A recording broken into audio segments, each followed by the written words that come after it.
what it is, and how it works, everything else that you do understand will confuse you.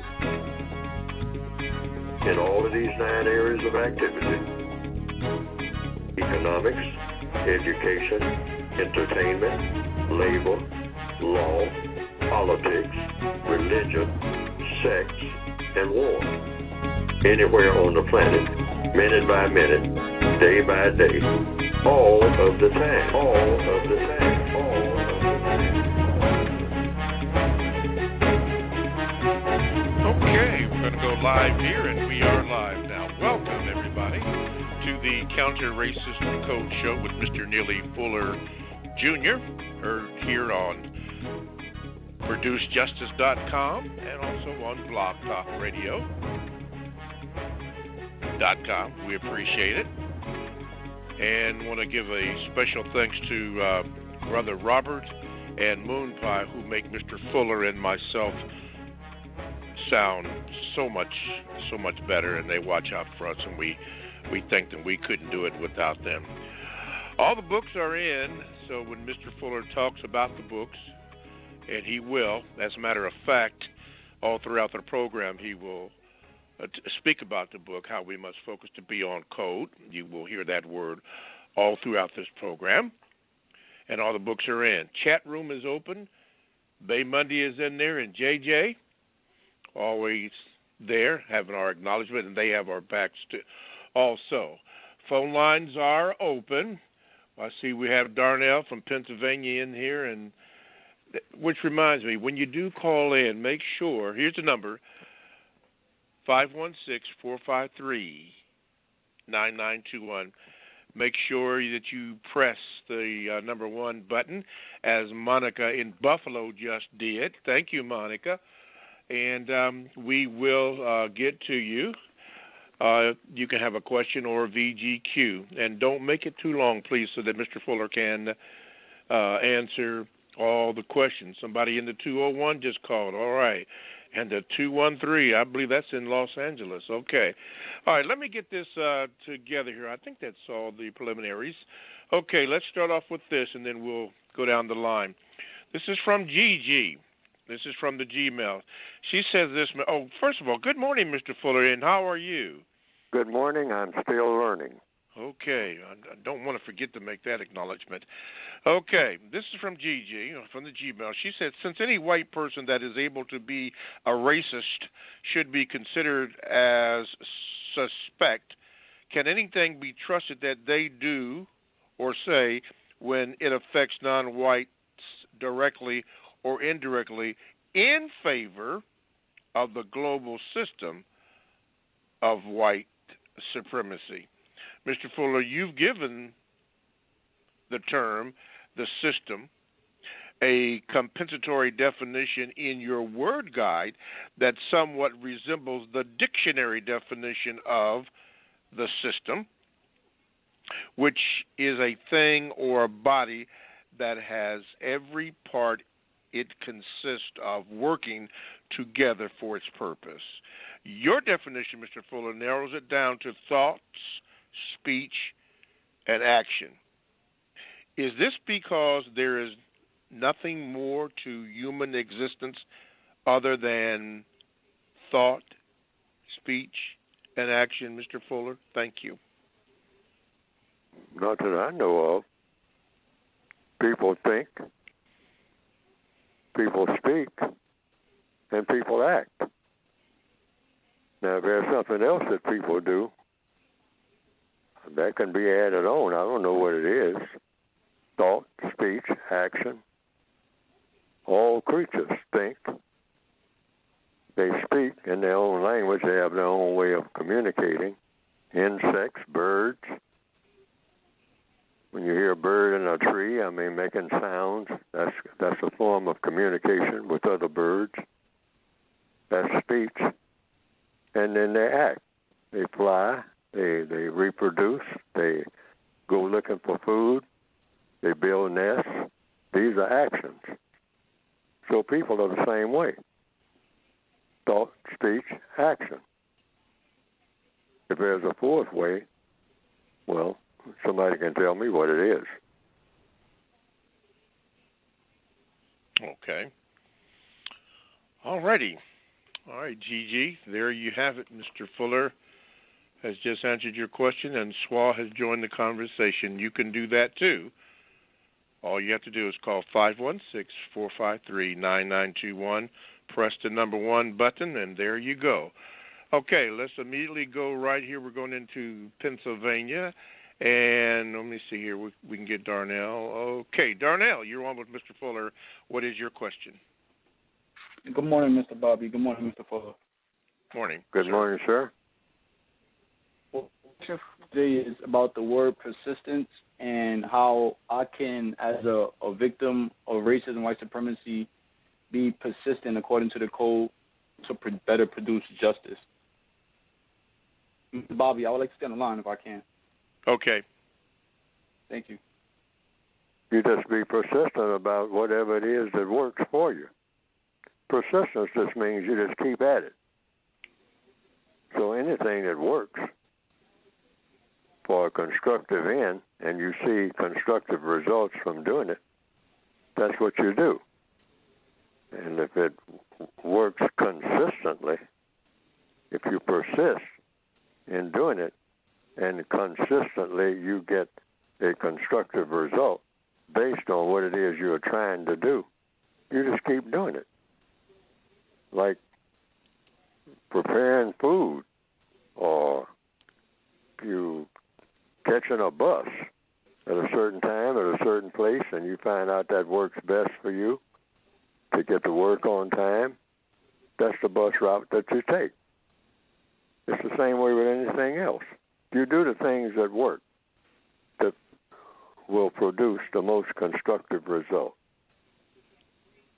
Those are the two major words, constructive results.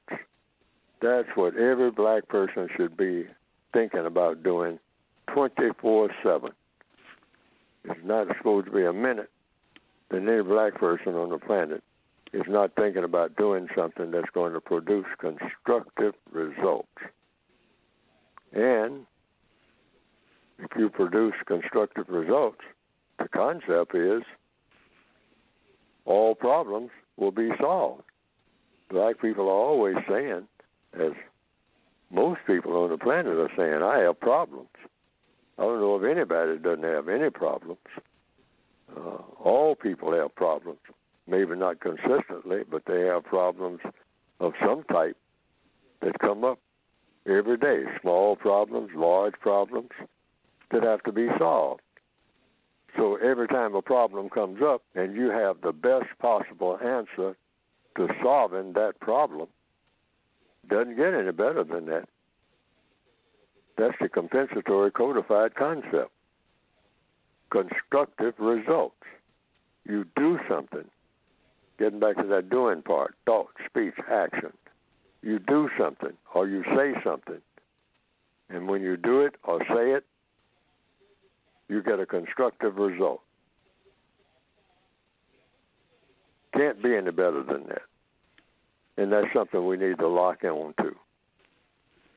Ask that question all day. If somebody makes a proposal about doing something, you say, okay, you're talking about doing this and doing that and going here and going there. What's going to be the constructive result? Right now, we're in COVID-19, as they say.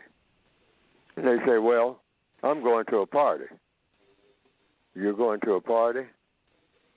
Is everybody going to be wearing masks? Are you pretty sure that everybody who comes to that party doesn't have COVID-19? I ain't checked into none of that. I just know it's going to be a grand party and I'm going to be there. Well, do you think that's going to produce a constructive result for you? Yes or no? Well, they say that, you get bunch up like that, somebody's going to get it. Well, that somebody might be you. You on board with that? Is that a constructive result for you to go wading in to COVID-19? Well, man, it gets boring around here. I mean, ain't nothing going on. Ain't nobody doing nothing. I'm a party guy. Hey, I'm black. We love parties. Do you want to be dead? Is that a constructive result? Well, you die sometime. Okay, that's your decision. Alrighty. Okay, there you go, Darnell, and I did put you on mute where you can still listen to the show, which reminds me, when you do call in at 516-453-9921, if you just want to listen, please indicate to the call screener that you just want to listen, or after you speak with me, if you want me to put you on hold, you can do that, and I will not disconnect you. Also, I forgot to mention that you can also contact the show through the Gmail, and here's the address, 7, the numeral 7, Mr. Bobby, BOBBY, @gmail.com. Now, only problem with that, if there is a problem, and that is it may not get read today, but it will go into rotation, and it will be read.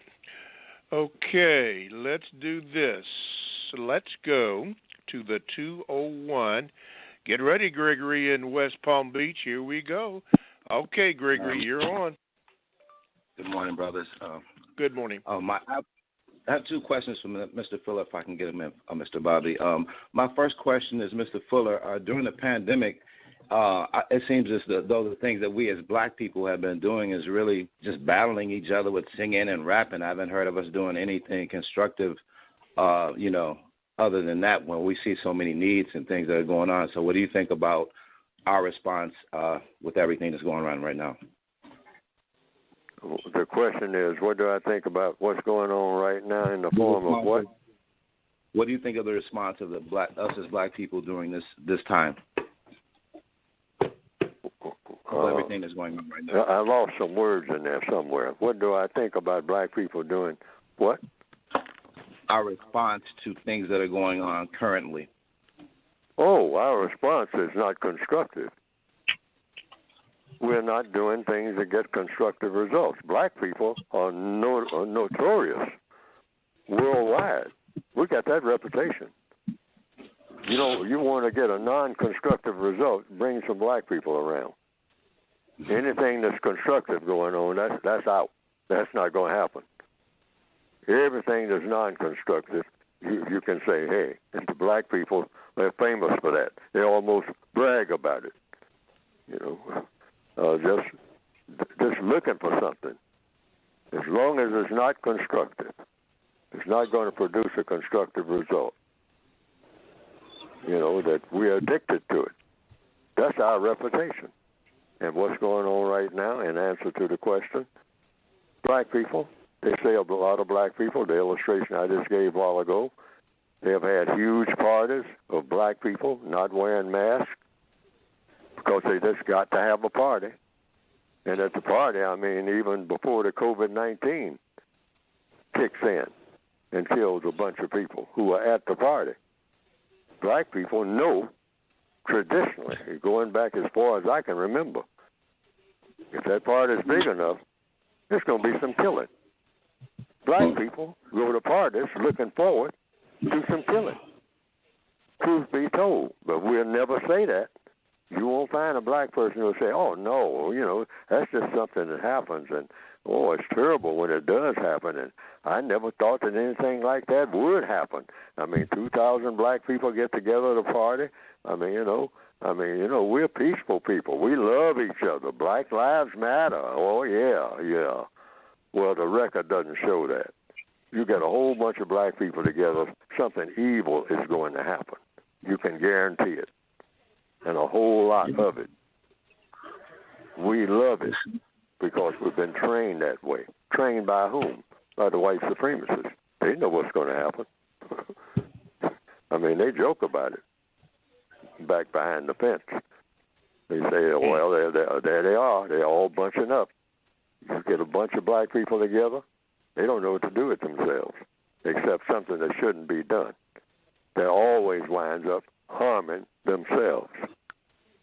And then they all crying and saying that it shouldn't have happened, and they hope it doesn't happen again. At the same time, they're planning for it to happen again. See, we need to stop lying to ourselves first of all, and Yes, call sir. ourselves out for being the type of people that we have become in the system of white supremacy. And we're no examples for anybody, anywhere. Okay. What's your second question there, Gregory? Quickly, please. Oh, I was thinking about what he said about the mask. We should have a code for masks too. But my second question is a quote by Elijah Muhammad about how a white man's heaven is a black man's hell. I just wanted to ask Mr. Fuller. I know that's VGQ, but what does he think about that sentiment? Doesn't that seem to be true? Well, a person can say that, but I am duty bound not to comment on anything that a black person says about race, racism, or counter-racism, except one thing, and that is he said what he said. Yes. You said that's what Elijah Muhammad said, so I say he said what he said. Everybody should listen to what any black person says about race, racism, or counter-racism under the law of VGQ, Victims Guaranteed Qualification. Yes, Yes, sir. so he has, when if I he's asked black, that, he has that qualification to say that. And everybody can listen to it and evaluate it for what it's worth. But other Mr. than Floyd, that, you don't make a comment. You don't evaluate it beyond that. my last one, Alrighty. I would just want to ask you, Mr. Fuller, do you think there will be divine intervention with us, with everything, if things should come to a point of, to the end? That's my last question. Thank you, guys. I'll take it off the air. Well, it depends on what people mean by divine intervention, see, because words have meaning. That's why I have a word guide, but that's not that particular phrase is not in there. Where the creator will come and intervene. Well, a lot of people say the Creator will intervene, that the Creator is in charge of everything, but there's a question that has been handed down for thousands and thousands of years, maybe millions of years, and that is, are people supposed to do something? Do people sit and wait? Because I've been told that. You don't try to do nothing. You just sit and wait for the Creator to handle everything. Because the Creator will do everything according to the Creator's clock. I've heard people say that all down through the years. And there are people who say, well, how do you not do anything? See, that's the question I've always asked, because that's a logical question. You're here, you have fingernails, you have fingers, you have hands, you have a brain, and you're born. You're born into the world. So if you're born into the world and you're moving around on the planet, how do you not do anything at all? Because even if you're doing nothing, that's something. You're in somebody's way or something. You're taking up space. I don't see how a person can not do anything. But that's what I have heard down through the years. I've even heard it on this program. People have said, well, you're talking about a code and you're talking about black people doing this and black doing that. No, the Creator's in charge, so the Creator will take care of it. When Jesus returns, Jesus will take care of it. I can't argue against that because that gets into religious things, okay? And one thing that according to the code, black people should never argue about is anything really, but definitely about religion, because that's a never-ending argument. That's why, because that's going nowhere. That's going to go on and on and on. So why start something that's not going to be resolved? So whatever a person says about anything that has to do with any religion, either directly or indirectly, you just simply say, well, I heard you. I heard what you said, but I'm not going to make no comment, beyond that. But I have asked the question on this program for people who have asked me, how do you, told me rather, to wait on the Creator to make the Creator's move. And I'm saying, how do you do that? They say, well, after they talk a little while, they say by doing absolutely nothing. And I'm figuring out, how do you do nothing? I don't know of anybody who does nothing. Babies do something. I mean, how do you do nothing? Absolutely nothing. I don't know how to do that, and no one has ever told me. Maybe somebody can call in who says that according to their religion, they can tell me how to do nothing. Because I've asked that question over and over again, down through the decades, and I've never gotten an answer. How do you do that? How? H-O-W. How do you do nothing? Well, you wait on him. Well, wait a minute. How do you wait? How do you wait? Do you do anything while you're waiting? And all I do is, when I ask that question, just like you hear now, I hear silence. Silence. Silence. But maybe someone who really knows and really can tell us this morning, what do you do while you're waiting? Okay. Or, better still, how do you do nothing? If you're a person walking around on the planet, how is it that you can do nothing? Maybe somebody can answer that question, because I don't have an answer for that. All righty. Two things I have to bring up here. Number one, when I call you in or clue you in or ring you in or whatever I do or push you in the button, you don't have to ask, can you be heard? You can be heard. Okay. And the second thing is, because of the volume of calls that we have, I'm going to request, ma'am, sir, that you only ask one question, because it can parlay into 3 questions or 4 questions, and then I will not have an opportunity to get to the others or to the Gmails. So please, ma'am, please, sir, and I am only asking, just ask one question so that we can treat others. Okay, let's go out to L.A. early in the morning. Swa, we have you on. Go ahead. Good morning, Mr. Bobby. Good morning, Mr. Good morning, Decoy. sir. My question is, would it be possible for you to come and talk to my book club? We're going to be reading the Code book in a few weeks, and I'm wondering if when we start, would you be able to come answer some questions and talk to the group who's reading the book? I didn't get the question. Would it be possible to do what? To talk with my book club who's going to be reading your book in a few weeks. Wait a minute, slow down. Possible for your book club? No, for you to talk with my book club who's reading your code book. Would it be possible for me to talk to your book club? Answer some questions about your book.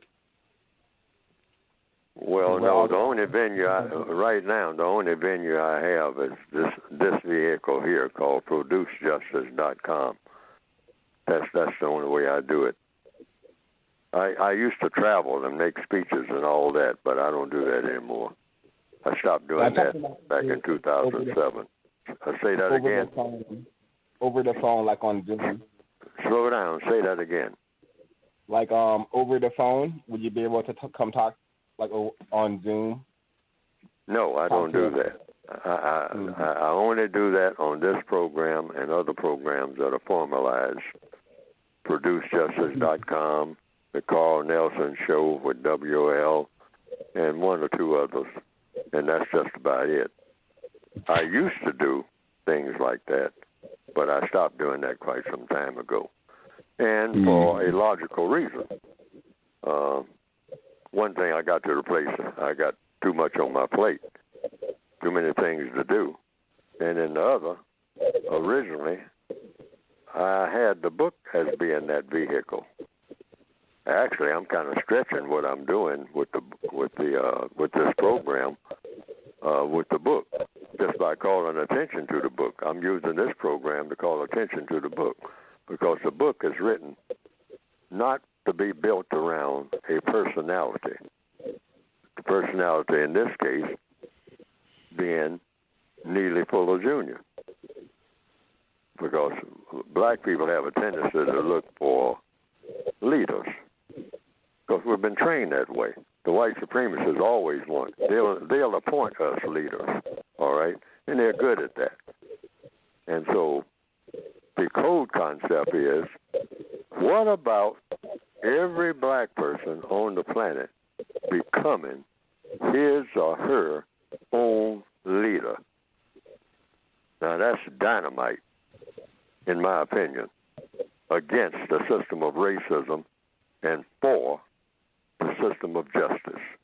That's what that is. If whatever the leader would lead the person to, each black person, the black person has a code where they can find their own way there. Now, the white supremacists cannot stop that. They can decimate a leader, and they do that all the time. They laugh at that. If that leader gets too far out of line, that leader becomes history. It doesn't make any difference how long they've been around. White supremacists can take care of that in 2 minutes.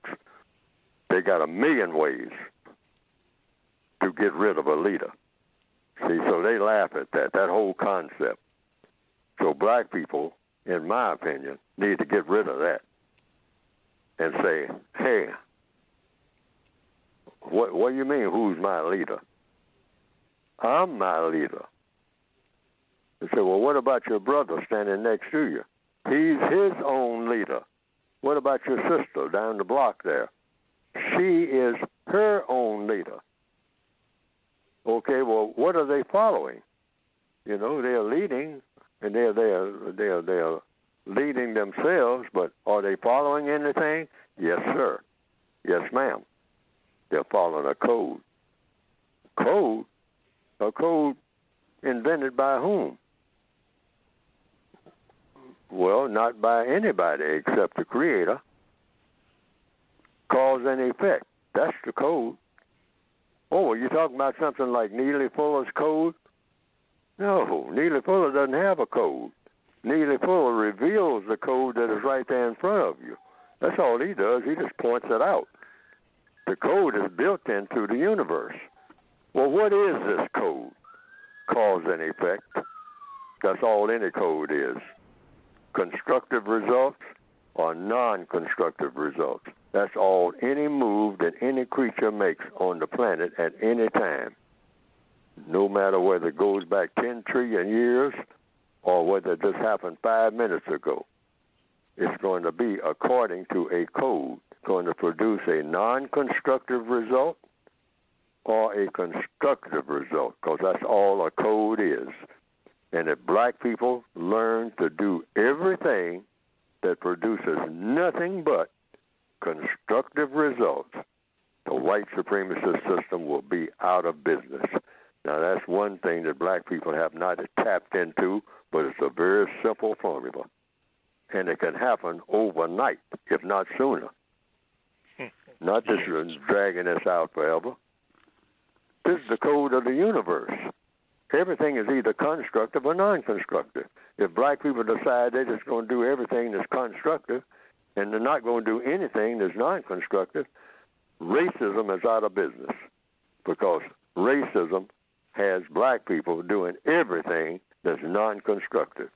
That's our assignment, according to the white supremacists. They don't even want to see they don't even be around a black person who has got a constructive mind. Yes. But they will load you up with money and convenience, all type of material things. If you are a black person who is out to do everything non-constructive you can possibly think of in every area of activity, economics, education, entertainment, labor, law, politics, religion, sex, war. Black people who are engaging in non-constructive activity in any one or more of those areas of activity will get plenty of white supremacist support. And with that, let's do this. You are listening to the Counter Racist Code Show with Mr. Neely Fuller Jr. Now, to get in contact with the show, call this number, 516-453-9921. And if you have a question or comment, then press the number 1 button. And I'm asking, please, ma'am, please, sir, that if you do have a question, just ask only one question so that Mr. Fuller can address those others who are patiently waiting and those who have written in via Gmail, which reminds me the Gmail address is the numero 7, Mr. Bobby, B-O-B-B-Y, @gmail.com. Can you do that? Oh, and one more thing. If you would like to continue to listen to the program, make sure you tell me so that I don't cut you off, and that way I can put you on mute and you can hear the entire program. But you got to tell me that, or else I'll have to clear the lines. Okay, thank you for all that. Coming up in about 15 minutes, Mr. Fuller is going to talk about his book, but let's go to one of the Gmails. Okay, let's do this. This comes from Daryl. Mr. Fuller, outside of yourself, a handful of other black advocates out here and the Nation of Islam, nobody else is giving black people sound advice for how to act and how not to act in the aftermath of a very contentious presidential election. Right now, we see Negroes dancing in the streets, bragging and antagonizing these Trump supporters who are about ready to explode because they feel they were wronged. And the reality is most of the new ones out there dancing, shouting, praising, popping champagne bottles like Spike Lee did in Brooklyn the other day, ain't ready for war. You talk about this all the time, but can you give some direct advice based on the code for what black people who are not yet on code should do in order to avoid a physical and possibly violent confrontation that they're not ready for? Thank you for taking my question, Daryl. Well, for one thing, black people shouldn't be celebrating anything. That's code. Now, that hurts. That cuts deep. Black people are a celebratory people. We love to celebrate we'll find any excuse to stop working and start celebrating. Just anything. It doesn't make any difference what it is. Just celebrate. Any reason to get out in the street and start dancing and singing. Now, in a perfect world, that could be harmless. But we're in a world that's in total turmoil, a world full of problems that have to be solved by people who use their minds to do some thinking. And black people are not known to be great thinkers at all. Party, yes. But serious thinking, don't call a black person, but anything that's got something to do with serious. Black people, like I said in the code book, we're serious about everything that's silly, and silly about everything that's serious. That's our pattern. If it's something that's real serious, we're going to find a way to make something silly out of it. And if it's something that is silly, we're going to be real serious about being silly. We'll plan day and night, stay up and burn midnight oil, trying to plan something that's absolutely silly and stupid. We'll plan on stupidity, all right, and call it black progress. In fact, we'll say that's our black culture. That's our, well, yeah, we'll brag about it. Something that's absolutely stupid. A lot of our activities, most of them, they don't produce anything of constructive value. Truth be told. So in answer to the question, constructive result. That's the way to handle that. It always comes back to that one thing. No, we're not eligible to be celebrating anything. Black people are not eligible for that. You celebrate when you solve problems. Black people haven't solved any problems. You can't name a problem that's been solved. The problem has been modified or reshaped or recycled. But we got the same problems we had as far back as the system of white supremacy has existed. So we're not eligible to be celebrating anything. And we let the white supremacists know that. We don't take part in celebrations. What do we have to celebrate? We're prisoners of war. Prisoners of war celebrating in the prison yard. Enough of that foolishness. Do away with the prison system. Then you can start breathing and thinking about maybe having a celebration. But just having a system of justice is its own celebration according to the code. You don't have to celebrate. You don't have to bring out no horns and tinsel and flags and do line dancing and all like that. Most of which is just a bunch of childish nonsense anyway. Okay. When you compare it to the situation that we're in. All right. It's the ugliest thing that you can do is to see a black person celebrating anything anywhere on the planet. According to what? Neely Fuller? No. According to counter-racist logic. There are too many problems. Mm-hmm. I'm just thinking about a movie that I saw just again. It's on my movie list. It's called The Cruel Sea. And they're talking about the type of ships called corvette types that in the early part of World War II, I think the British had them for the most part, maybe some other people.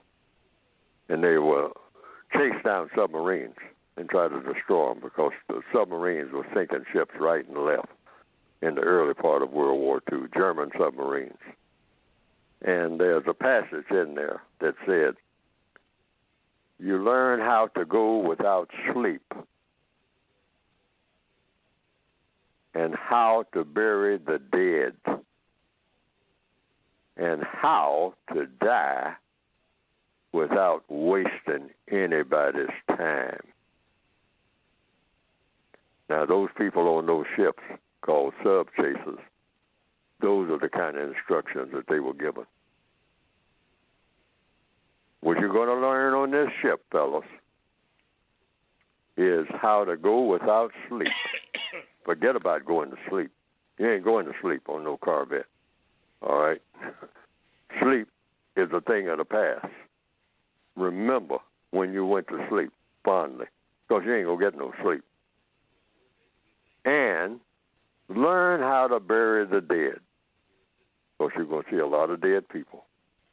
You're going to be picking them up from other ships that's been sunk, and they're going to die in your custody. And you're going to bury them at sea. And then last but not least, you will learn how to die without wasting anybody's time. Now, how about that prescription? Okay. See, that's the way white supremacists think. All right? They're serious about serious things. They don't play around. That's why they rule the world. All righty. The chat room is now open. J.J. Swa, Bay Monday, Sean Glenn, and Transcendent are all in the chat room. There are others. Someone asked, is this show that we're doing live today, November the 24th, pre-recorded? No, Mr. Fuller and I do not do that. When you hear him speak on this show, it's live. It's not a pre-recorded thing. But Mr. Fuller's voice is heard all over the world on YouTube, and a lot of people like to hear that many shows, not only on this platform but on other platforms. And he has mentioned that the Carl Nelson Show is one of the other shows that you can hear his voice on. And, of course, YouTube, he's all over the place on YouTube. So, no, but this show here that Mr. Fuller and myself, we do, it is not, N-O-T, not pre-recorded. Okay, before we have Mr. Fuller speak about his book, let's go to the 716 area. Get ready, Monica. Get ready. That's going to be you right now. Okay, Monica, go ahead. Hi. Yes, ma'am. Okay. The Carl Nelson show announced on Monday, Mr. Fuller, that you will be on this week. Is that correct? The Carl Nelson show is what? They announced that you'll be on there this week. Yes. Speaking. I will be on. You know what day? I will be on this week. If you go to producejustice.com, you'll see it advertised there. Okay. Quick question for me. I ran across a video on YouTube. Your nickname. It said you used to call yourself 1/0. If you could elaborate on that, please, and the meaning of that.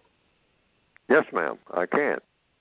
I use that as a sort of a reminder to me, not for the reader, because it wouldn't mean anything to the reader, but that's just on the back of the original copies of the 1984 edition.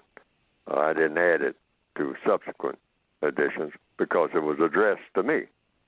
When I first started writing my book, I was addressing my book to me. So I call myself 1/0. I would put that behind my name, Neely Fuller Jr. So I would put right behind that 1/0 as a reminder that I am one person and I am nothing. I'm everything and nothing. Because what is a person? A person consists of everything that's in the universe. That's my view. There are people who might argue against that, but all the stars and everything in the universe that you look up and see in the summer nights and all like that are part of your body. All of those stars and whatnot are in your body, in a way of speaking. Why? Because they're in the universe. That's why it's called the universe. Everything in the universe is connected with everything else. So Neely Fuller is connected with every one of those stars that you see on a summer night when you can see a whole bunch of them. Like it would seem like you're looking at thousands on a clear night before they start having all this smog and whatnot. And every grain of sand that's on this earth and every speck of dust that's on Mars is all a part of me. And that's the one. Then the slash separates the one from the zero, and the zero means, now what is Neely Fuller? Neely Fuller is nothing, because everything comes from nothing. And only the Creator knows anything about how to produce nothing and then put something in the nothing, including Neely Fuller. So it's just a reminder that I didn't produce myself. I'm not anybody special except to whatever created me. And regardless of what I accomplish and all like that, how much do I know about the entire universe? How much do I know about my body? I have a brain that I know nothing about. When a person says, how much do you know about yourself? You can really tell the truth by saying just about nothing. I don't know nothing about myself because I don't know nothing about nothing, really. When it compared to what? As compared to what? Everything that there is to be known. That's why in the second area of activity in the textbook for victims of racism, education is described as the process of learning everything about everything, which means, think about it, you will never know enough to call yourself educated. I don't care how many zillions of schools you go to. You haven't even scratched the surface of all of the things that are unknown to you. All of the trillions and trillions and trillions and quadrillions of things that no matter how long you stay here, if you stay here for 1,000 years, you won't even scratch the surface of all the things that you don't know. So What good is that? What good is knowing that?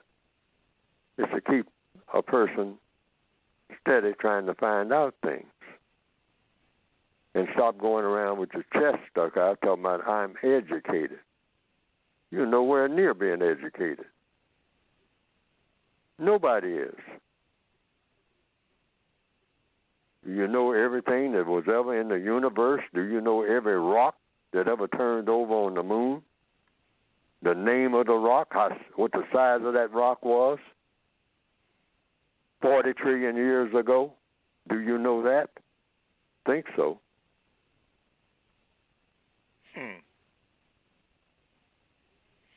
Okay.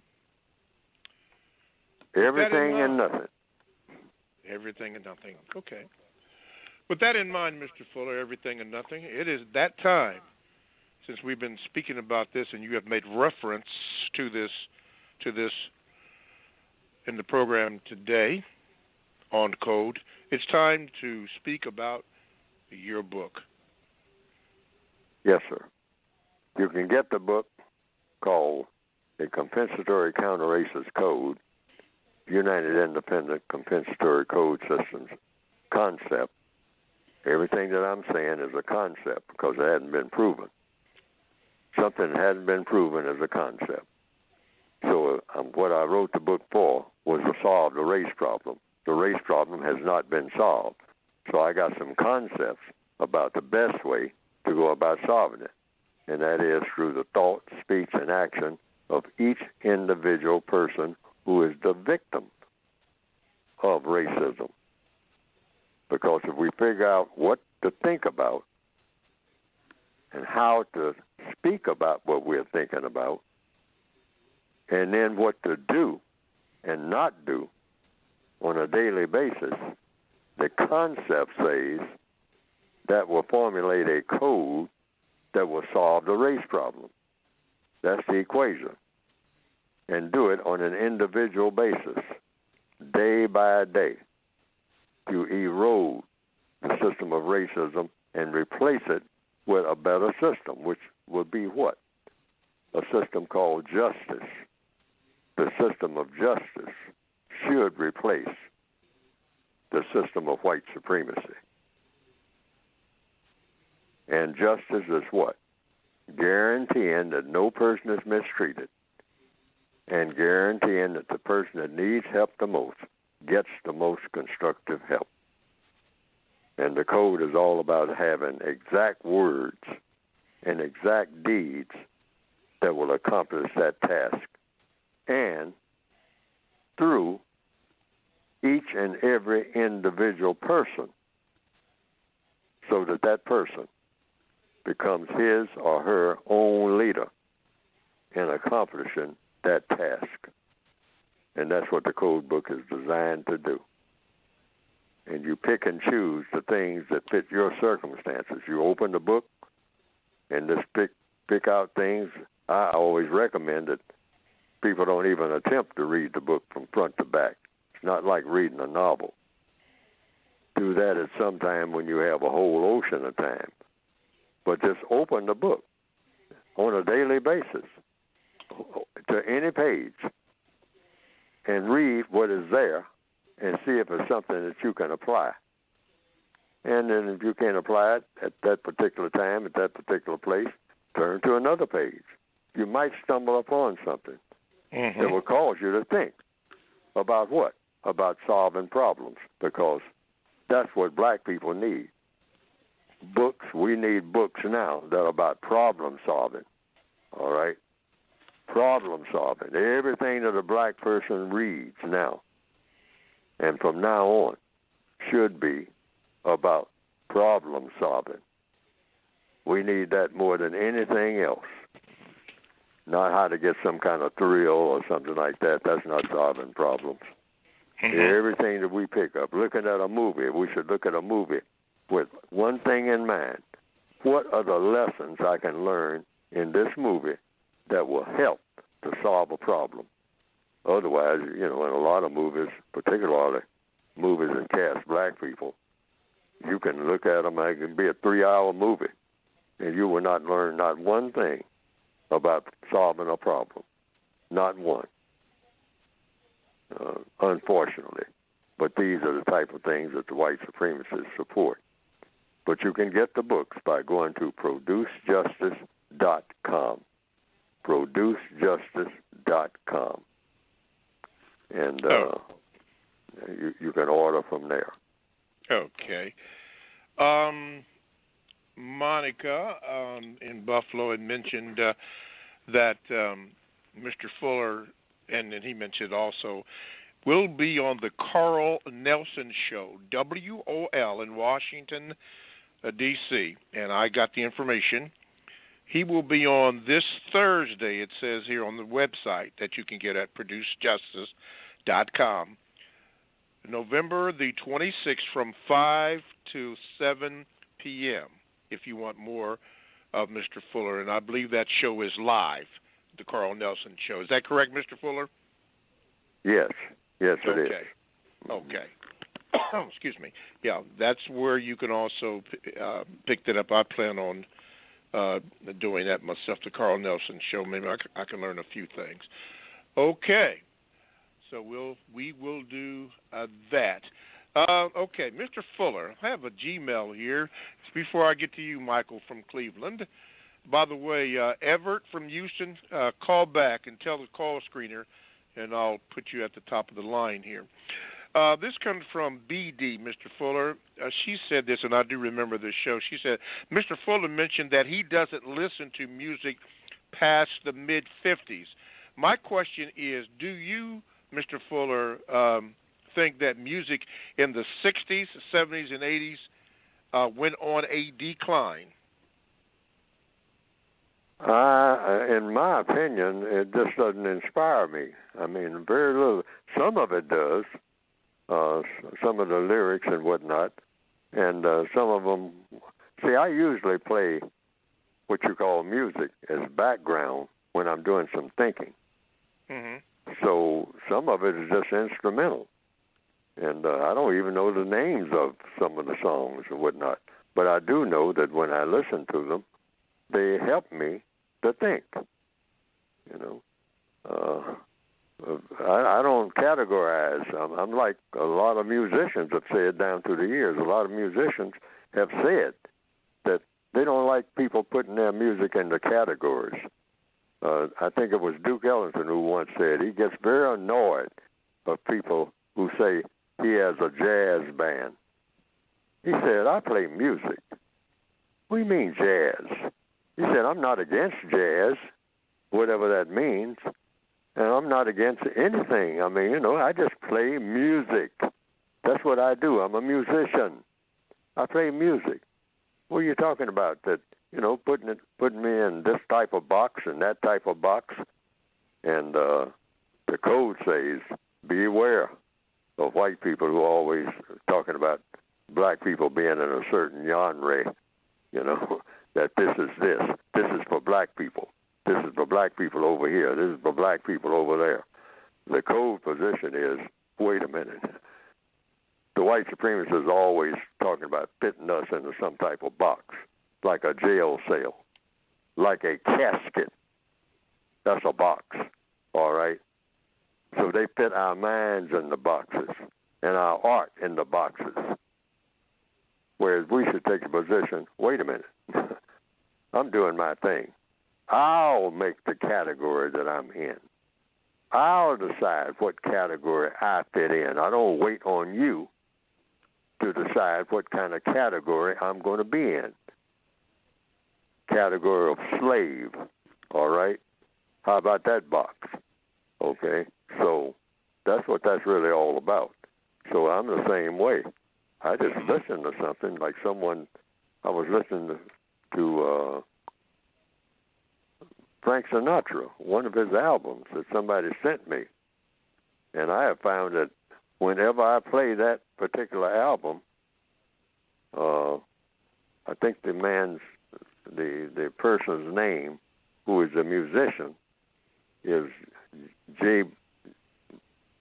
Gobin or something like that. I don't know, I can never pronounce the person's name.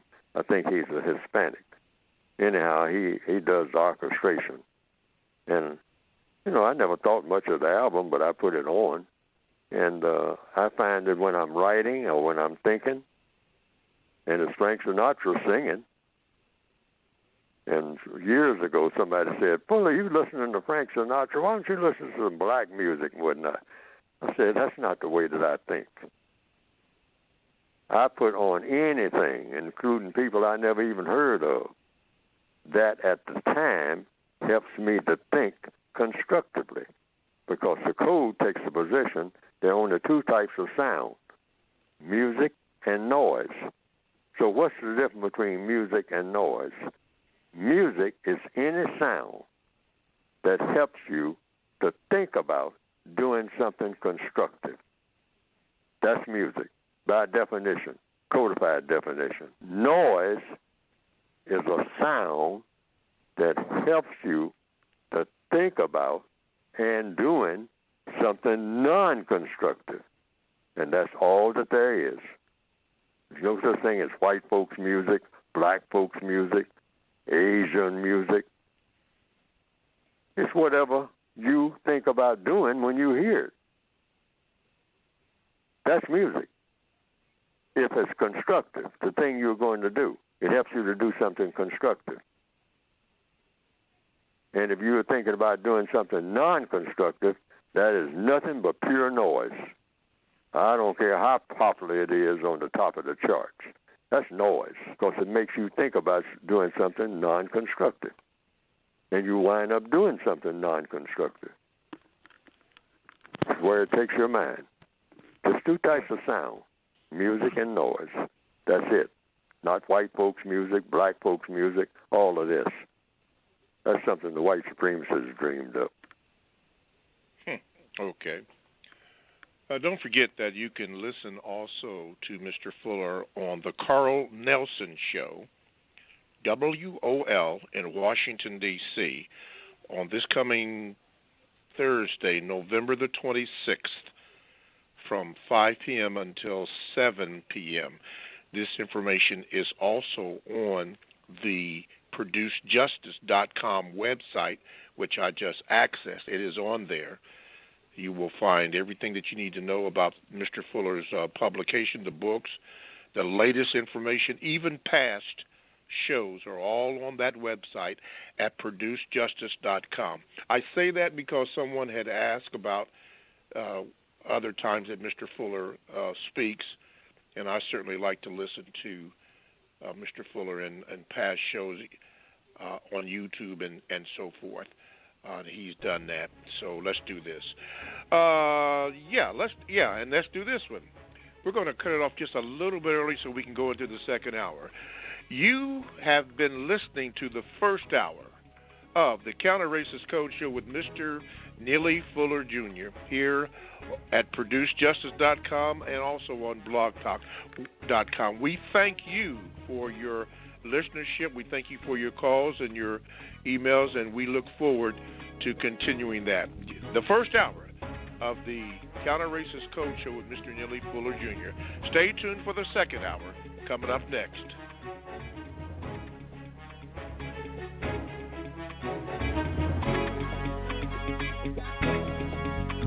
All righty, welcome back to the second hour of the Counter-Racist Code Show with Mr. Neely Fuller Jr. I am your co-host, Mr. Bobby. To get in contact with the show, call 516-453-9921. Be sure to depress the number 1 button, as Michael has done in Cleveland and Troy in Maryland has done. Or if you just want to listen, you can simply do that. 516-453-9921. Or you can hit me up on a Gmail at the numero 7, Mr. Bobby, BOBBY, at gmail.com. And it will not be read today, but it will go into rotation, and at a point it will be read. Please, ma'am, please, sir, when you do call and you are on and I click you in, you don't have to ask, can you be heard? Yes, you can be heard, so let's get that out of the way. And please, ma'am, please, sir, be sure that you ask only one question so that others can have the opportunity to get in. Could you do that for me, ma'am? Could you do that for me, sir? Thank you so much. Okay, before we go to Michael, let's do this. Mr. Fuller, Reggie Briscoe has written this. He said he wanted to share some thoughts and get your thoughts with you, Mr. Fuller. Perhaps you can share your thoughts on the Reverend Adam Clayton Powell, Jr., former U.S. Congressman. He says if anyone needs an example of what the system of white supremacy is and capable of, then they should watch the documentary of Reverend Adam Clayton Powell, Jr., and you will see how the system of white supremacy, racism, cleverly used a black woman to set the stage for his exclusion from Congress. It is surprising to me that no one speaks of him. In my opinion, VGQ, he was one of the greatest leaders to come out of the black community. From forcing white businesses in Harlem to hire blacks, forcing a bus company that operated in Harlem to hire blacks, creating and getting bills passed in Congress for education in America, no one speaks of him. These bills were for blacks and whites, designed to get us an equal share. That's my understanding. Once said to be the most powerful black man in America, yet when he was excluded from Congress, his history was erased. When Black History Month comes around, we should be talking about the Reverend Adam Clayton Powell, Jr. Really, we need to be talking about him now. Best regards, the dude in the office, Reggie Briscoe. Mr. Fuller, do you remember anything about the Reverend Adam Clayton Powell, Jr. from Harlem, New York? I don't remember all of those details, but I remember Reverend Adam Clayton Powell. I've heard him speak, and but as far as everything that he did and what has been enumerated right here by Mr. Briscoe, I don't know about all of that. But the list is long of black people who have tried to do their best while they were here, eliminate racism and to replace it with justice. The list is huge. It goes back into infinity. So, yes, these things should be remembered, and what you can learn from it, from anybody's existence, Fannie Lou Hamer or Marcus Garvey or any of the people, Toussaint of Haiti, anything. You can just go back and study people. Study people and study people and study people and study people. It's not any single individual, even though the individuals are very important. But, Martin Luther King, Malcolm X, everybody, many thousands gone, many thousands and thousands and thousands, not just hundreds or dozens. I'm talking about thousands of people. Going back to Dred Scott, the entire, how did Dred Scott spend his entire life from the time that he was born? Does anybody know the history of anybody? The code position is all history is distorted. And all history is not really history. All of it. Why? Because nobody knows that much about anything or anybody. Nobody. You don't know everything that everybody did, every minute of every day. So anytime you read an autobiography or a biography, it's really not true. Facts are true that are in that biography or autobiography. But anytime you pick up a book talking about somebody's life, you're talking about just a very small percentage of the things that made up what you would call that person's quote-unquote life. Because in order for you to have a real biography of someone's existence, You have to follow that person around each and every minute of each and every day of their entire existence from the time they were born. They did things. I mean, there were times they had a eureka moment at a certain time that was never recorded, where they became aware of something and they said, I'm going to do something about this. And no one was around. But was anybody around to record it when the person first got that idea that they were going to do this or do that? They might record it after they did it or after they achieved a certain level where they got attention for doing it. But all of the things that led up to that, does anybody know that? The person, him or herself, can't remember things about him or herself. When they sit down to write an autobiography about themselves, Frederick Douglass wrote an autobiography, a pretty thick book.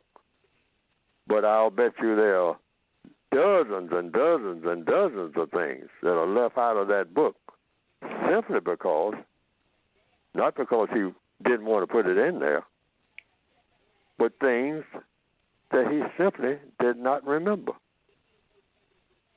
People's memories are not all that good. So it's just not in there. But it would be very important to the making of Frederick Douglass. So what's the point that I'm making? Every biography and every autobiography is vastly incomplete. In fact, so much so that it's not really telling the truth. It's giving you a whole bunch of facts, but it's not really telling the truth. Because nobody knows everything about him or herself. And to have an accurate biography or autobiography, that's what you'd have to have. Everything that the person ever did or thought or tried to do. Everything, without leaving out anything. Nobody knows that much about anybody. Never been done. Alrighty. With that in mind, let's do this. Let's go to the 216 up in the nasty or the dirty, or it used to be called that. Let's go to Cleveland, Ohio, and Big Michael is on the phone. Go ahead, Michael. Good morning, Mr. Fuller. Good morning, sir. My question is, before you had said there's three things in life you never ask for: love, respect, or an apology. So my question is, when someone has wronged you and they owe you an apology, but they refuse to give it to you, why won't they give it to you? And what is the codified response when someone just refuses to apologize? Thank you very much. The only way that a person can refuse to apologize is that you ask for the apology, which is an absolute no-no. No black person, living or dead, should ever ask anybody to apologize for anything, under any circumstance. What is an apology worth if you have to ask for it? That's the question. You ask for an apology. And the guy, hey, the white supremacist says, boy, man, hey, do they know how to play that one? They'll say, oh, you want an apology? Hey, you people want an apology for slavery? Oh, yeah, how many do you want? I got a warehouse full of apologies. Man, I'm going to apologize for things that I'm going to do to you today, and I'm going to give them to you in advance. Does that make you feel great? That's where a Negro thinks, so they got that figured out. All right, that's an apology will satisfy you. Oh boy, have I got them? And I can go and get some more. I can borrow some from my brother and my cousin. I can pile it on. How many do you need? How many do you need, boy? How many do you need, gal? Apologies? Boy, do I have them. I got them, wow, gee, wagon loads of them. If you want shiploads of them, I got them. You want 6, you want 8, you want 10,000, I got them. I ain't short of apologies. There's no apology shortage. That make you happy? Hey, Will, bring those apologists down the hall here. Dump them on this guy. Cover him with apologists. He'll walk out of here staggering under the weight of all the apologies that we gave him. And by the time he rounds that corner, satisfied with all those apologies that he got, we are going to roll on the floor laughing like you wouldn't believe. That's Negro thinking. He's going to value my apologies. Wow. Can you believe that? What you got planned for him next week? We'll apologize for those things, too, as soon as we do them. That's how the white supremacists think. See, they are scientific. Black people got these little, touchy-feeling things. They say black people are ruled by their feelings, and we know how to play them like a violin when it comes to their feelings. The white supremacists will say, you know what? Clyde is coming in here today. Clyde is black. But Clyde is going to get fired today. Because I got a plan, and the things I'm going to say to him, he's going to start cussing to the top of his voice, because I know Clyde. I've said it him. And he's going to cuss out Miss Greenwood, because we are going to call Miss Greenwood when he starts acting like that and try to get her to talk to him. And he'll be really on a roll. I've been studying Clyde. And Miss Greenwood's going to fire him. We've been trying to figure out how to get rid of him. They're easy to get rid of because they're fired themselves, all right? Because they love to cuss. They love to cuss everybody out. I mean, they get on that high. They think that's a real breakthrough. That's going to solve all their problems. That's how a Negro thinks, all right? White man is scientific, okay? He knows how to get other people fired, and he's still on the job. That's a white man. But a Negro can't think that far ahead. He thinks that cussing people out is going to help him do anything, where it's going to hurt him more than anything. But he's coming in here today, 8 o'clock. He'll be here. 9 o'clock, he's going to be fired. I'll guarantee you. That's the way the white supremacists think. Black people need to take note of that. They know how to set traps for you. And you don't even know the trap has been set. Okay. All right, Michael, we got you in here. Don't be a stranger. Let's go to Maryland, and then in the 301, that would be Tough Tony. All righty. Tony, you're on. Hello? Yes. Oh, sorry. This is Nick from New Jersey. Oh, Nick? Okay, well, okay, then we'll get Tony later. Okay, go ahead, Nick, since we got you on here. Go ahead, Nikki. Or Nick, Good morning, Go ahead. Good morning, Mr. Bobby, and good morning, Mr. Fuller. Good morning, Nick. All right. I have this question. How do we go about getting self-awareness and self-esteem? Because I think you need that to be able to self-discipline yourself, which is what the code is really about. How do you go about forming the discipline? Using self, kind of, but let me say it again. How do we use self-awareness and self-esteem? Because I think you would need that to be able to self-discipline yourself, which is what the code is about. Yes, you just follow a code. It's no different from fixing a refrigerator. You just find out how to fix a refrigerator. The way to fix the refrigerator is to know how to fix the refrigerator. It's just that simple. It's not complicated at all. But black people have bypassed this for centuries. We can't understand what is right there in front of us. You just do it. And you look for the result. See, that's the main thing, constructive results. Is the refrigerator fixed? Yes or no? That's white supremacists thinking. That's the way they think. Yes or no? Not a whole lot of debate, and everybody's talking about how they feel and all this. No, we're not talking about feelings. Did the refrigerator get fixed? Yes or no? Well, it's about to get fixed. Well, let me know when it's fixed. And then we'll have frozen food, okay? End of story. See, that's white supremacist thinking. But see, that's exactly what I'm talking about. Black people will look at the refrigerator and start talking about self-awareness. That's the difference. The white supremacists will look at the refrigerator and say, that motor needs to be replaced in that refrigerator. Period. Now, do you have another motor for the refrigerator? Yes, I do. Do you know how to install it? Yes, I do. How long will it take you to install it? About 2 hours. Put it in. Call me in 2 hours. And I'll put the food in the refrigerator because the refrigerator will then be a refrigerator. Well, what about self-awareness?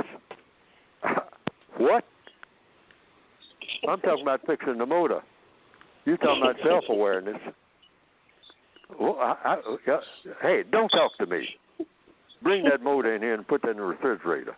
Okay? I'm gone. I got other things to do. Self-awareness. Man. All right. All right. Thank you. Okay, Nick, and don't be a stranger. Okay, now let me see if we can get Tough Tony in the house. Okay, from the 301. All righty, it's yes. Buffer Neil. Okay, Tony, you're on, man. Yes. Okay. Yes. Thank you for taking my call, Mr. Fuller and Mr. Bobby. Appreciate yes, that. Sir. I have a little bit of VGQ, but to top it off with a question. So basically, Mr. Fuller, I just wanted to say that in today's generation and looking back in the history, they had the pyramids, and, the only way we know of the pyramids is because of the stone and everything they built and the physical copies. That's the proof that we have that in the history. So in today's technology and generation, they're trying to erase our history as well, just like the pyramids back in the day. And the reason I say that is because, they have thumb drives, and they're doing audio books. They're using you could listen to music on audio now on the computers. They're taking away the physical copies. They're taking away the CDs, the cassette tapes, the VHSs. Everything is becoming digitized. And, I just wanted to point that out because, moving forward, we have no way to pass down to the youth when we die and when we move on. We have nothing to pass down. The physical copies is something that we should be able to pass down. Your book that you wrote, these CDs, everything, in today's generation is becoming digitized. And I just wanted to point that out. And my question is, my question is, should we emphasize holding on to physical copies in today's world where it's obviously becoming obsolete? That's my question. All right, Tony. Well, thank you. I don't know because I'm not that familiar with everything that's going on from a technical view in the world. See, but the core position is there are some things that are universal and forever. And like that one thing is either something that's constructive or non-constructive. You can't get away from that. There's no such thing as in between. Any move that a person makes is going to have a constructive effect or a non-constructive effect. There's no such thing as in between. There's no wiggle room there. If you're taking a trip, that trip that you're taking on that train is going to result in something constructive happening or something non-constructive happening, including the train ride itself. Every move that a person makes, everything that a person says, I mean, just your conversations on a job, is going to have a constructive effect or a non-constructive effect. No such thing as in between. So that's all we really got to remember, regardless of the technology. Just raise that question all day long, everywhere on the planet, wherever you happen to be. This thing we're fixing to do, sir, ma'am, is it going to result in something constructive or non-constructive? And if it's going to be constructive, how? How is it going to be constructive? And you would be amazed at people's reactions when you give just that simple question to every move that people make. People sit down and, people run their mouths all the time. A lot of people do. Many people don't. But many people just talk all the time. So you listen. And if they're proposing something for something to be done at a meeting or just sitting around just making casual talk, you just say, well, wait a minute, I have a question. This thing that you're talking about that you say should be done, is it going to have a constructive effect or a non-constructive effect? And if it's going to have a constructive effect, how? You always want to know that. So you just don't leave it alone. They say, well, it's going to be constructive. You say, well, it's going to be constructive how? This thing that you're talking about needs to be done. And you said it's going to be constructive in answer to my question. But my next question is, how is it going to be constructive? And don't interfere with the answer. Don't argue. Just listen. You'd be surprised how magic that can become real quick. So in answer to your question, regardless of the technology changes all the time. But the fundamentals are every move that any creature makes is going to have a constructive effect or a non-constructive effect. And not only creatures, but things, Things. That storm that's coming up is going to have a constructive effect or a non-constructive effect. You might say, well, that storm that came through last year, it had a non-constructive effect. Yes, it did, where you were. But it blew all that topsoil over into the next county. And that person over there who had that farm, all of that topsoil that wound up over there in that rainstorm, and that what started out being a dust storm and then the rain, now that guy had a great crop. So it was non-constructive for you because your crop was blown away, but everything wound up in the next county on that other guy's land, and that was constructive for him. So you had non-constructive for you, constructive for him. By his plan, no, he didn't have anything to do with it. The wind blew the dirt over there. He needed that dirt.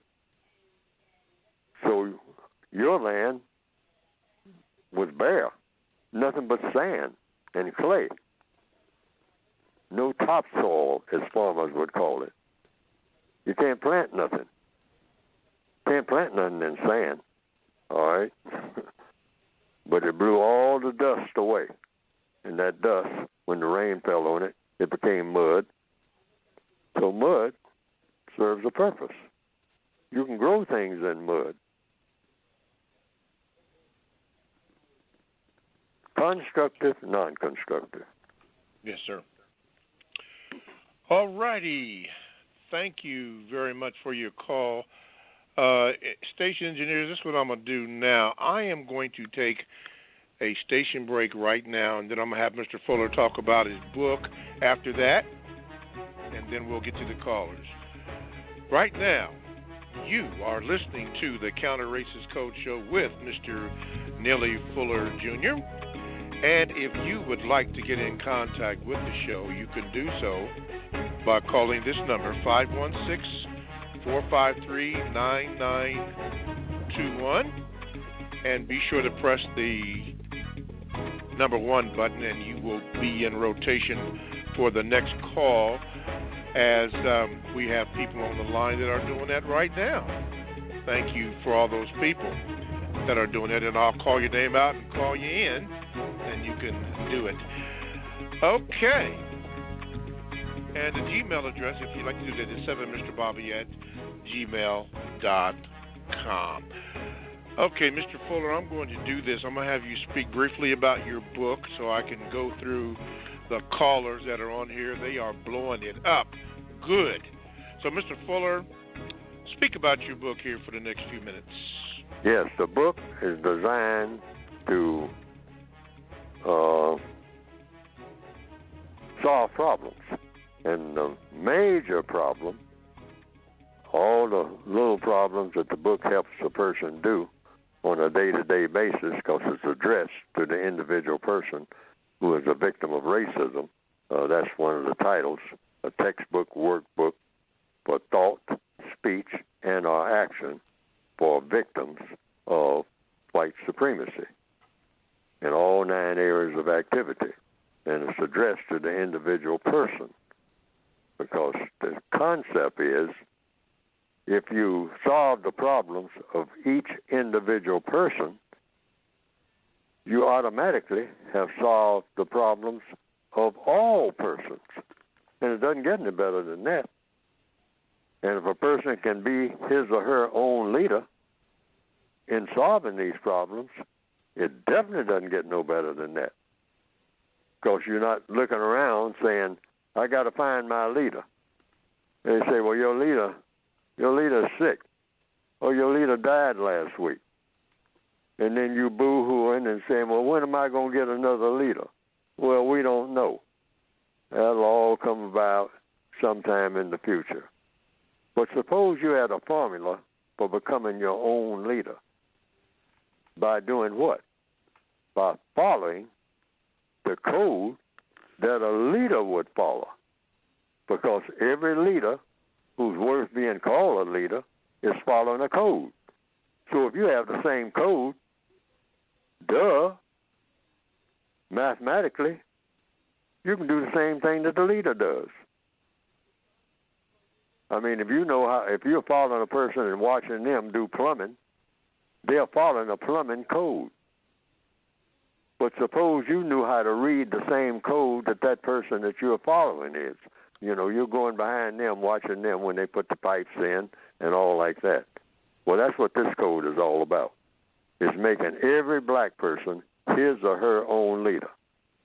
So on the job, like I've heard black people say, and like I was doing for a little while until I learned better, how many other black people I got with me when I'm going and talk?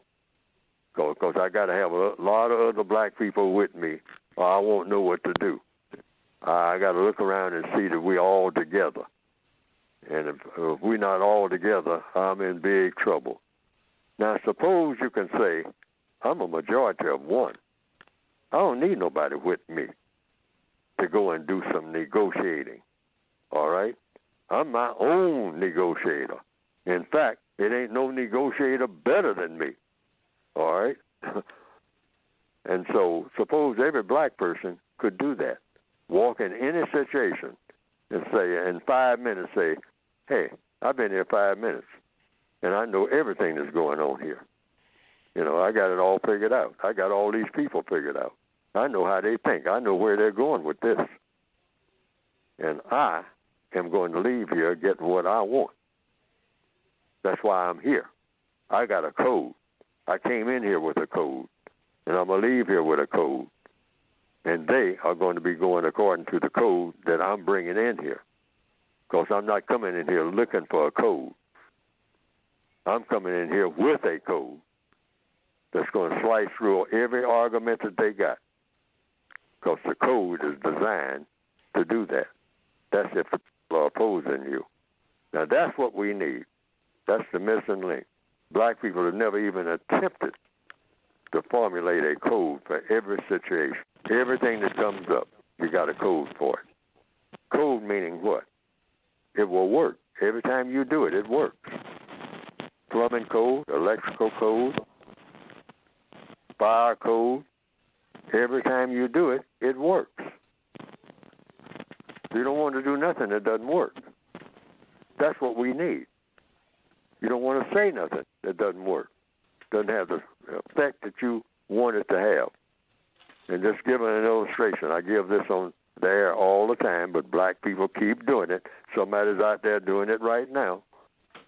They think with those handcuffs on them that they're going to go into their ghetto act that they saw on TV year after year and start giving all that mouth, fussing, fighting, fleeing. Now, the track record on that shows for black people it doesn't work. But we haven't learned to pay attention to things that don't work. All down through the years, well, that's what we do in the hood. Well, what you do in the hood is what makes the hood the hood. And nobody wants to be in the hood. Everybody wants to be straight out of the hood. Why? It's unbearable there because the code that you got in the hood ain't worth nothing and shouldn't be wished on nobody. Why? Because it doesn't work. That's why. It doesn't work for anybody there. It makes everybody miserable. So black people need a code that always works and produces a constructive result. And that's what these books are about. It's supposed to be one book. I always say one book, one problem. The race problem is one problem. So it should be one book. Everybody who's writing a book now in 2020 should say, hey, well, I'm not writing a book just to play with the race issue anymore or get somebody on a phony high. I'm going to write a book that's designed to solve the race problem. How about that? Now, you may not do it. I certainly haven't done it because the race problem is still here. But that should be your goal. Any black person even talking about the race problem now should have in mind, what I'm going to talk about is solutions. I ain't talking about how nobody feels about it. We got plenty of books telling and sermons and everything else talking about how to feel about it. I'm talking about getting something done. And when you do it, it always works. That's what we need. It always works. A code. When you do it, it always works. When you say it, it always works. So you can get it by going to producejustice.com. Producejustice.com. Okay, producejustice.com. That's how you get the book. Okay, now what I'm trying to do is I'm efforting to get the brother I asked to call back. See, I don't see his name up here. At first I did. Let me see. That was Everett. Everett, I thought I had you down here in the 832, but let me go through this one more time to make sure before I go to somebody else. Nope, I don't have you on this list. So with that in mind, this is what we're going to do. We are going to go to Siachi in the 704 area. I think that's Charlotte. Hopefully I did not butcher your name. If I did, you can correct me. I stand corrected. Siachi, if that is your name. Okay, you're buffering. You're on. Good morning. Hey, good morning. Yeah, you butchered it, but that's all good. It's Siachi. Thank you, brother. It's Siachi Green. Okay. I'm in Charlotte, North Carolina. Good morning, yes, Mr. Fuller. Good morning, sir. Good. This is TX Green from Charlotte. Yes, sir. Your phrase, if you do not understand racism, white supremacy, what it is and how it works, everything else will only confuse you. It's so powerful. And we go back a ways, and that phrase has really carried me on, or helped me in so many ways that I can't even begin to mention. But your relationship with Dr. Frances Quest Welton and how you talk about, she helped you to get to the why racism, white supremacy exists. And then your work was what to do about it. So I wanted to ask the question with the 5 things that are normally associated with journalism: the who, what, when, where, why, and how. Of those, you've already dealt with the what to do about it, and Dr. Wilson dealt with the why. Is there a third, or which other one, if any, you feel would be also as important or equally as important as the what to do about it and the why it exists? What to do about it and why? Yes, in other words, Dr. Wilson talked about the why white people behave the way they behave. You know, understanding. Yes, well, see, I didn't go into too much of that because back during that time when I started out with Dr. Wilson, there was quite a few people who were talking about melanin and that type of thing. I didn't know anything about it. You know, you have to go to school for that where you talk about melanin, I guess. So I didn't delve into that. I just said, well, Dr. Wilson said she was going to look into it in depth and also connect it with how it affects the way people behave. So I said, that sounds like an enterprise that's worthy of looking into, for sure. Why people act the way that they act. Why white people do what they do. Because, you know, you couldn't have white supremacy without white people doing something unique in what they do when it comes to people of color. They do something that's different. Otherwise, we wouldn't be having all these problems. So that difference is brought about by what? What motivates them to do it? So that's what Dr. Wilson said that she was going to work on. So I said that I'd already started figuring out in my primitive way to figuring out what to do about it on a daily basis, because people have, you know, they're confronted with these problems every day, and they're scratching their heads. Black people are always scratching their heads about everything. And I said, I'm going to try to eliminate all this head scratching so you will know what to do when something happens. Always know what to do and how to do it without a whole lot of screaming and yelling. Just quietly and methodically and in a codified manner, take care of business. All right? You don't need a lot of hullabaloo or nothing like that. We need to eliminate all of that noise and be scientific in every move that we make in order to do what?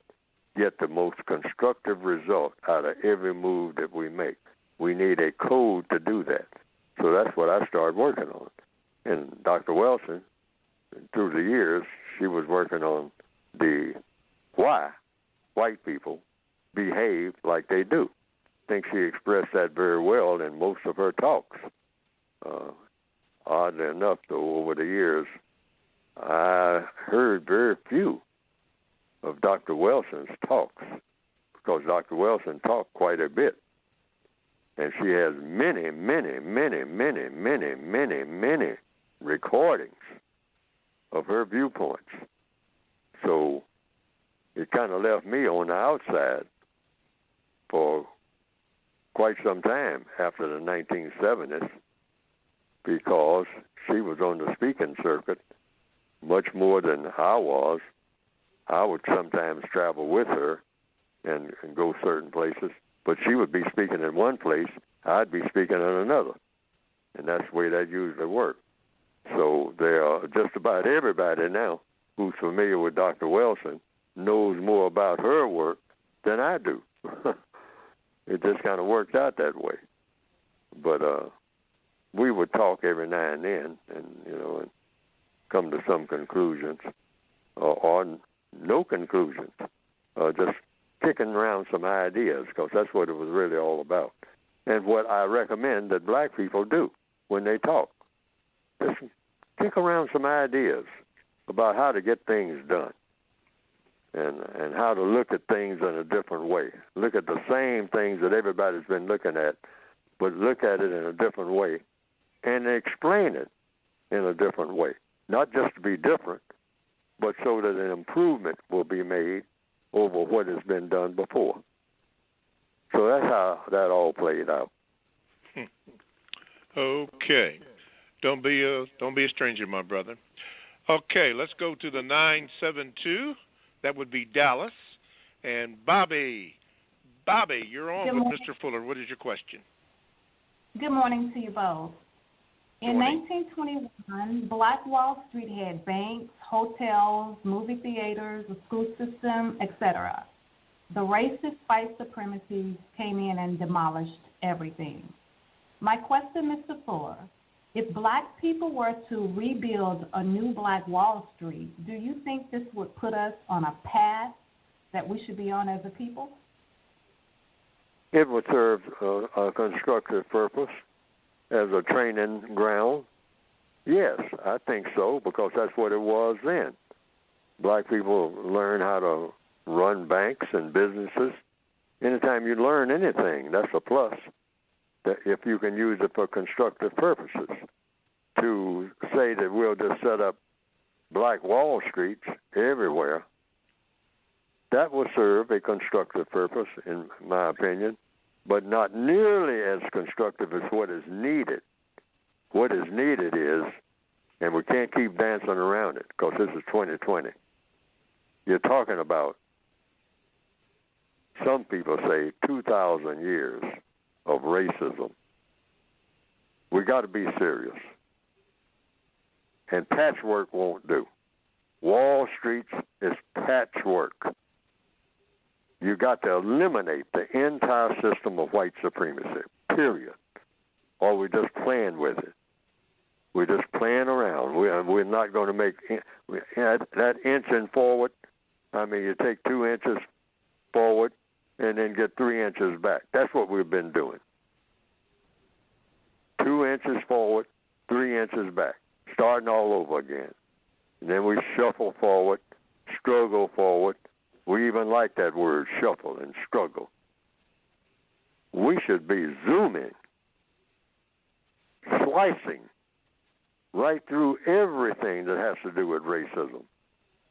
I mean, not hesitating at all on nothing, not slowing up at all. The white supremacists are always talking about one of these days. And black people start hand clapping and say, yes, one of these days, because that's how we've been trained. We were trained that way from birth. One of these days, one of these days, one of these days, one of these days, decade after decade, year after year, 100 years pass, 200 years pass, 500 years pass. One of these days, one of these days, one of these days, next generation. You hear older black people, as far back as I can remember, when I was very young, and I'm not there now, talking about, well, next generation will take care of it. That's what I'm hoping for. Black people should get that out of our heads forever. Talking about some next generation. What about this generation? Roosevelt talked about it in World War II. All right, World War II was what they call World War II. That was monumental. He said, this generation has a rendezvous with destiny. Say, I'm a crippled president. I mean, I got braces on my legs. But I'm serious. I ain't talking about no next generation about nothing. We better clean this mess up right now, or we're going to be in big trouble forever. Now get serious, and get serious right now, and get serious all the way. And forget about that next generation taking care of it. That's a cop-out. That's all that is. Anytime anybody talks like that, next generation. Next generation, what about you? You are a generation. What about you, Neely Fuller?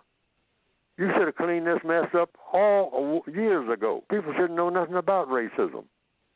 It's so long ago. In your existence, that's the way I'm supposed to look at it right now. Not going around telling younger people, well, your grandchildren will take care of it. Everybody has been on that bandwagon like forever. And that's why nothing has gotten done. Zero. I didn't mean to get on a stump like I'm preaching, but I got on it. That's not code. You don't preach code. You don't even teach code. You just tell it. Straightforward. No emotion. No emotion whatsoever. It's all digitized. Okay. All righty. Let's do this. Let's go to the 504. Brother Warren from Nolens. Let's see if I can get you on here. Okay, there you go. Hey, greetings to everyone. I just want to say this. Mr. Fuller, your code requires a lot of discipline.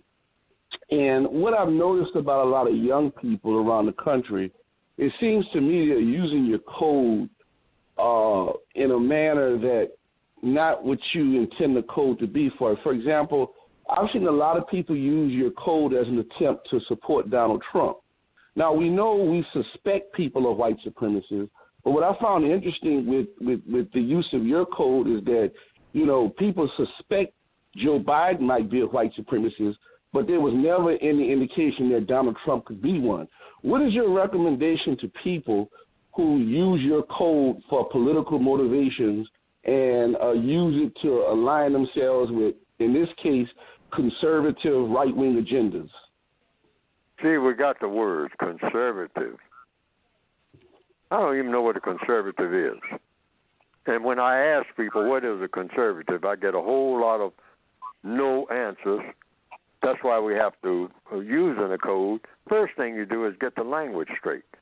We got thousands of words that don't mean anything because the situation remains the same. And that's proof that what these words mean is absolute zero. So who's a conservative and who's a liberal, and who cares? You either have racism or you don't. Now, this is the way black people have to start thinking and talking. Forget about all those extra words that they load us up with. See, the white supremacists load up with extra words that don't go nowhere, that don't mean nothing, causes a lot of confusion. Is he a conservative? Is he a liberal? Is he a communist? I think he's a socialist. Enough already. Do you have the system of white supremacy in place? If the answer is yes, get rid of it. Slam dunk it right now. No racism nowhere right this minute.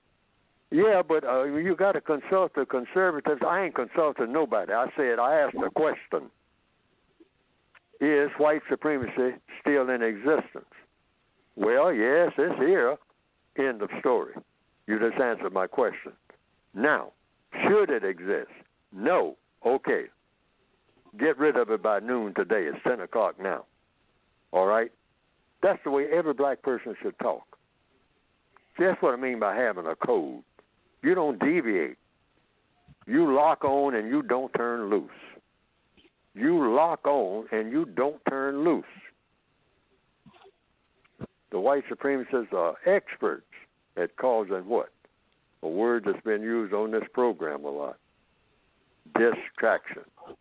Some of the callers have used it a lot. And it's a lot of that. The white supremacists are experts at having you look at, well, check this out and check that out. Well, let me show you this.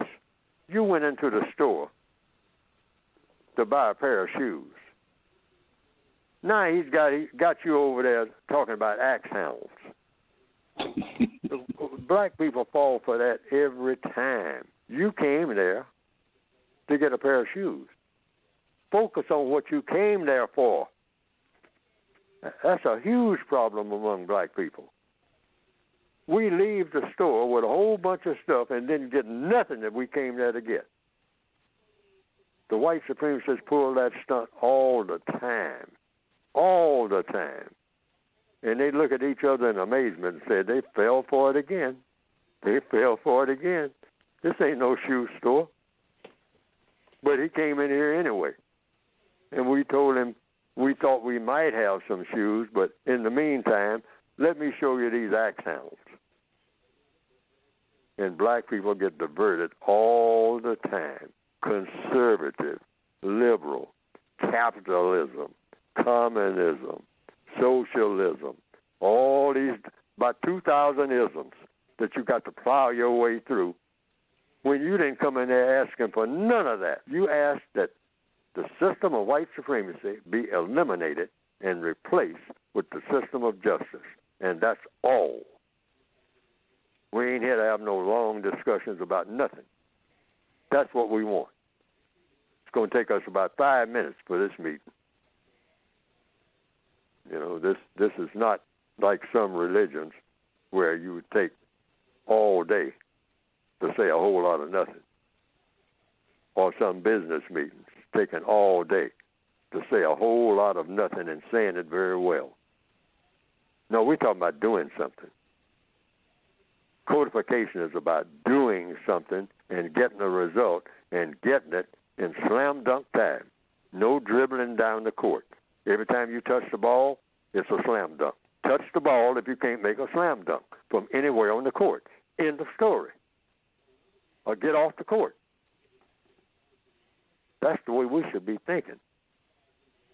Talking to white people or talking among ourselves. We want all slam dunks.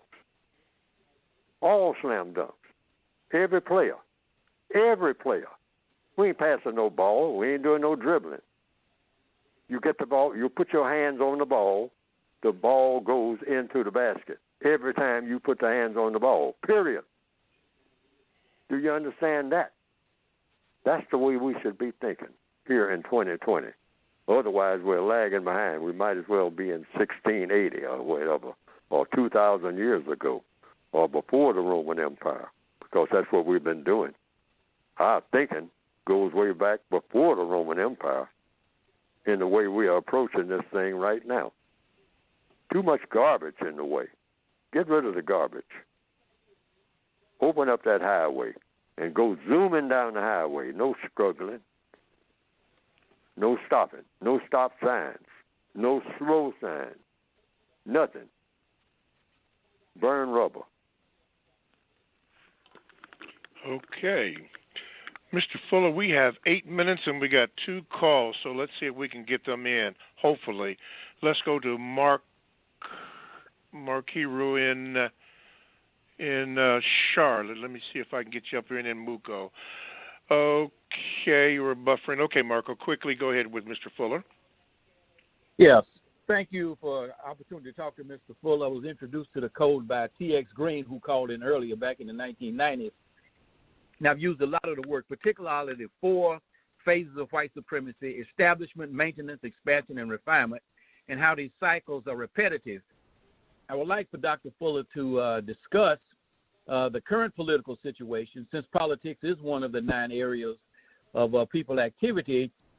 And this, what a lot of us are calling the 3rd cycle of white supremacy, following chattel slavery and American apartheid, and now we're dealing with the new Jim Crow and all of these other machinations between these corrupt political parties. I'll listen. Okay, thank you. Mr. Fuller? Well, that's what I meant. And that long monologue that I had just a minute before, the last caller, this caller, I'm saying, throw all of those extra words out. We're carrying too many words around.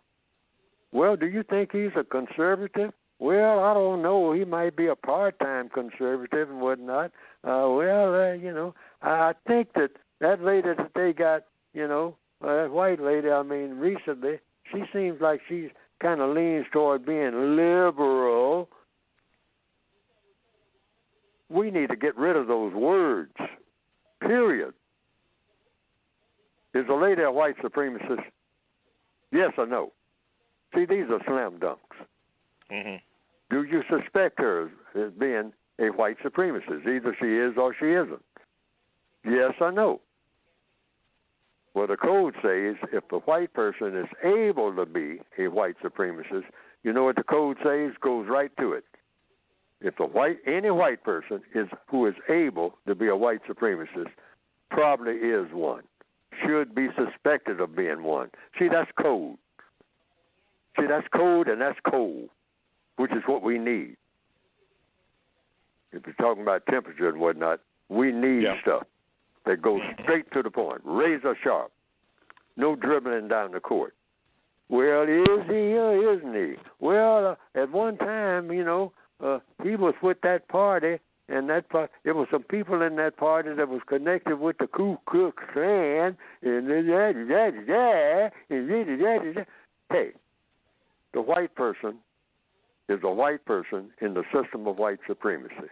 The code says every white person who is able to be a white supremacist should be suspected of being one, according to what? Neely Fuller? No. According to counter-racist logic. According to codified counter-racist logic. Period. See, that's cutting right to the chase. That's cutting to the bone. Black people got to stop foot dragging with these words. We're dragging around too many words. We don't need 10,000 words when you can say the same thing in 5 words. Okay. So that's what we've been doing. All right. Lastly, Brother Muko, see if we can get you in. Sorry at the end, but okay, Brother Muko, you got about 3 minutes. Go ahead. Hey, it's all good. How you doing, Mr. Fuller, Mr. Bobby? Thank y'all. Good, sir. Thank y'all both for dropping knowledge. Hey, Mr. Fuller, I'm going to just break it down one word. Can you please explain for my care unit? Right now we're in the seasons of celebration. Can you please tell them how celebration, or explain how celebration does not make sense according to counter-racist logic when you're in the system of white supremacy? Yes. All right. Thank you, Brother Muko. The compensatory code means you compensate, meaning you compensate for what's missing. So don't celebrate, educate. See, when I tell black people to stop celebrating, that doesn't mean you don't do nothing.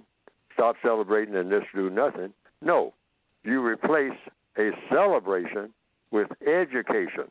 Anytime black people get together, they should have some type of constructive plan for accomplishing something that's going to produce what? A constructive result. Now, this is painful for black people because we don't ever look for constructive results in anything that we do. I mean, and then we cry about the results that we got. We're good at crying and moaning and hugging each other in front of funeral homes, which is what most of our nonsense leads to. But see, black people should not be making contact with each other, including kinfolk, unless it's going to produce a constructive result. Every move.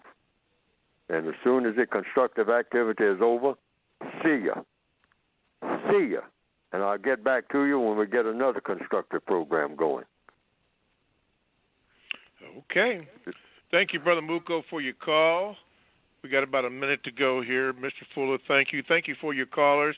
Everett in the 832, sorry I didn't get to you, but hopefully we can get to you the next week when you call up.